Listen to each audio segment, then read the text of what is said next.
સૌને મારા સીતારામ। આજના ગુરુજીના પ્રવચનમાંથી સત્સંગનો સાર। એ જી તારા આંગણિયા પૂછીને કોઈ આવે રે, આવકારો મીઠો આપજે રે। આ એક સરસ રચના છે કે તારા આંગણિયા જો કોઈ તારું નામ પૂછીને આવે તો તેને આવકારો મીઠો આપજે, અને તારે કાને કોઈ સંકટ સંભળાવે તો થોડું કાપજે રે।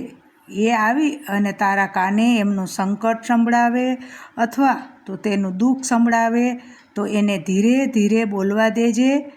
એને બોલતો અટકાવતા નહીં અને એને ધીરે ધીરે બોલવા દેજો। દુઃખ જે છે એ બધું એને વ્યક્ત કરવા દેજો। અને આ બધું સાંભળ્યા પછી માત્ર શબ્દોથી નહીં પણ ખરેખર હૃદયથી એનું દુઃખ કાપવા માટેના પ્રયત્ન કરજો। માનવીની પાસે કોઈ માનવી ન આવે રે, તારા દિવસોની પાસે દુખિયા આવે રે।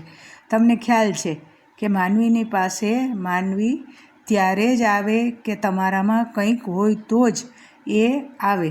તમે ખૂબ જ ભાગ્યશાળી છો કે તમારી પાસે કોઈ પોતાનું દુઃખ લઈ અને તમને સંભળાવવા અથવા તમારી મદદ માટે આવે છે।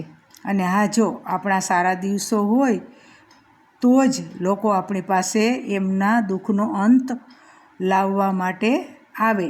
એટલે કવિ કહે છે કે માનવીની પાસે માનવી ન આવે, તારા દિવસો સારા હોય તો જ આવે। કેમ તમે આવ્યા છો એમ ન કહેજે, એ અવિવેકી છે કે ભાઈ તમે શું આવ્યા તમે એમ નહીં, એ અવિવેકી છે। પણ તેને માથું હલાવીને નમ્રતાથી હોકારો દેજે અને એને ધીરે ધીરે બોલવા પણ દેજે। જ્યારે કોઈ વાત કરતું હોય તો આડું અવળું આપણે જોઈ ન શકાય અને વચ્ચે અધવચ્ચે એની વાત ન કાપી શકાય, એને બોલવા દેવાનું, અને એક અશિષ્ટાચાર કહેવાય। અને એ કહે છે કે એને પાણી પાજે, જમવાનો આગ્રહ કરજો, અને જ્યારે વિદાય લે ત્યારે તેને ડેલા કે ઝાપા સુધી વળાવવા જવું। એટલે આપણી ભારતીય સનાતન ધર્મની પદ્ધતિ છે કે કોઈ પણ આપણી પાસે આવ્યા હોય તો અંતરથી તેને માન આપવું અને તેને વળાવવા જવું, એ